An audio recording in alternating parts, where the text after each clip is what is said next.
Hello everybody, and welcome back to another Taiji development log update video.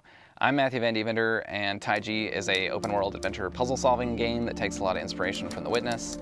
If that type of thing sounds interesting to you, there is a link in the description to find out more. So I received some criticism this week that the devlogs were maybe not as tight as they should be, and were getting a little rambly and maybe a little bit unfocused and boring.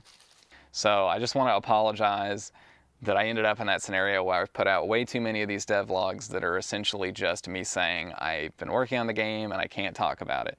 I know that's not interesting. I didn't mean for that to happen.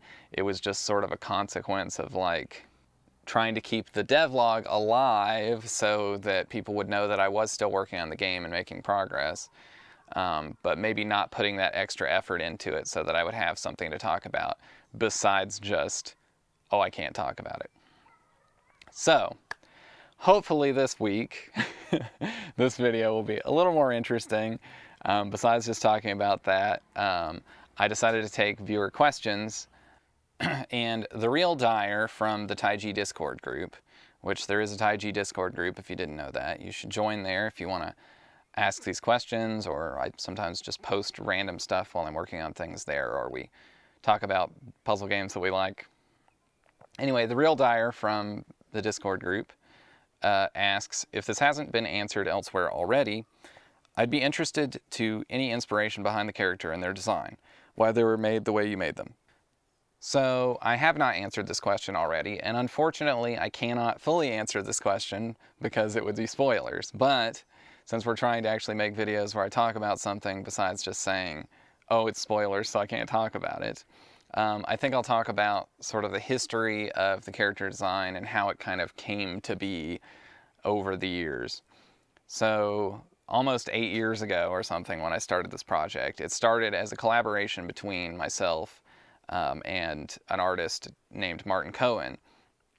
So at the time, we kind of did a back and forth about the character design. I don't remember exactly the details of how that discussion went, and I thought I would try to dig up the Skype logs, but then downloading Skype was like a whole thing and it wasn't wanting to work, so I'll just try to remember how it went.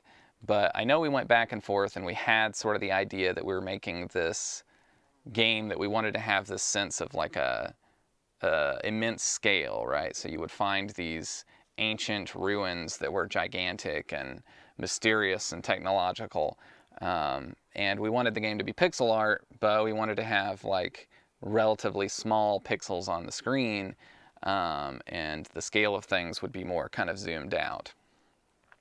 So for the player character, it was kind of a given that the character sprite was going to be really small and relatively few pixels.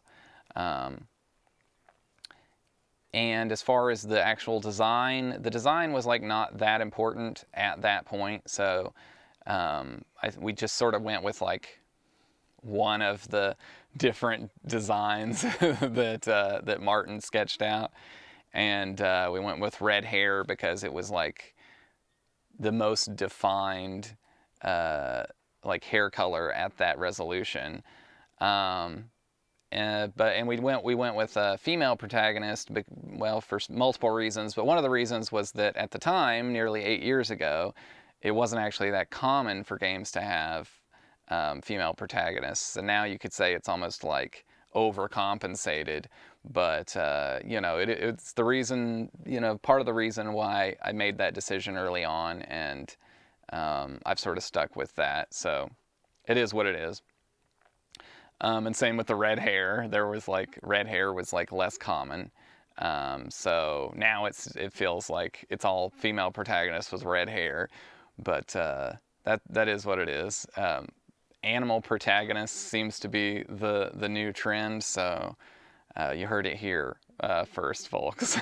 Look out for too many animal protagonists. So as the project sort of moved along, and it became more clear what direction I wanted to take things design-wise, me and Martin sort of parted ways because I thought it's going to be this puzzle thing, and I don't really know how deep that design is or what it's going to necessitate as far as the art goes, so I don't necessarily want to have an artist sitting here not knowing what to do. I'll just let him loose to do whatever he wants to do somewhere else, and I'll go figure out the design. and then I'll come back whenever I figure that out. It turned out it took many, many years to figure out the design. I never really came back. By that point, it made more sense to just kind of do it as a solo thing rather than...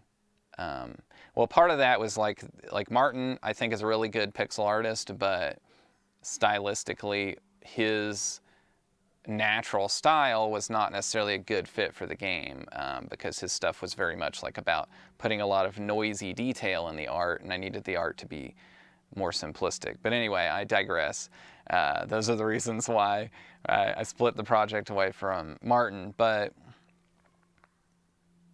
as things went along, I decided that I probably needed to redo the character art, both because Martin was not really part of the project anymore, so it didn't make sense to have Martin's art for the character, and then my art for everything else.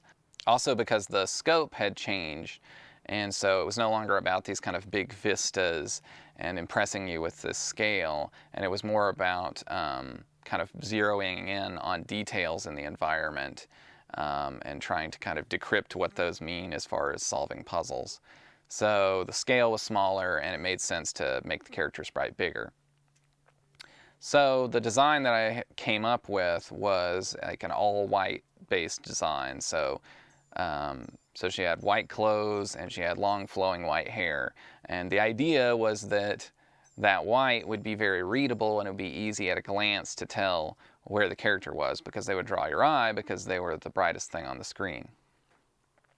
Unfortunately, that all-white design immediately drew comparisons to the PC Master Race meme, which was not exactly a flattering comparison or one that I liked very much. And people tended to misread the character design as male, which was partly just because I kind of made her sort of androgynous looking as far as her figure goes. So some time passed again, and I had revised the interface of the game to make it more of a point-and-click game. And then I got the idea that maybe the mouse cursor, rather than being a literal mouse cursor, should be a character of some kind in the world, right? So I thought, okay, well, I could take and have a fairy for the mouse cursor. So then I've got this bright fairy that, when you're not using the mouse cursor, goes and circles around your character. So you often have this bright white fairy that's right next to your character on screen. So this meant that the character being a white sprite was less important for you telling where your character was. So I took the opportunity to kind of redesign the character and hopefully fix those issues. So I swapped from an all-white aesthetic for the character to an all-black aesthetic. And of course I changed her design to accentuate her body figure more so that she would read more as female. And that pretty much leads up to the design as it is today. I got rid of her eyes because the black dots that were there before for the eyes didn't really read well with the black hair being right next to it. And also the black eyes were kind of beady and creepy, to be honest. So it has the added benefit of making her, I guess, more pleasant to look at and also more mysterious. So I'm pretty happy with her design as it is today. I think some people are probably going to immediately draw a comparison to 2B from Nier Automata, but that's okay, and that's a comparison that I don't mind people making because I like that game and I like that character. I mean, who doesn't like 2B?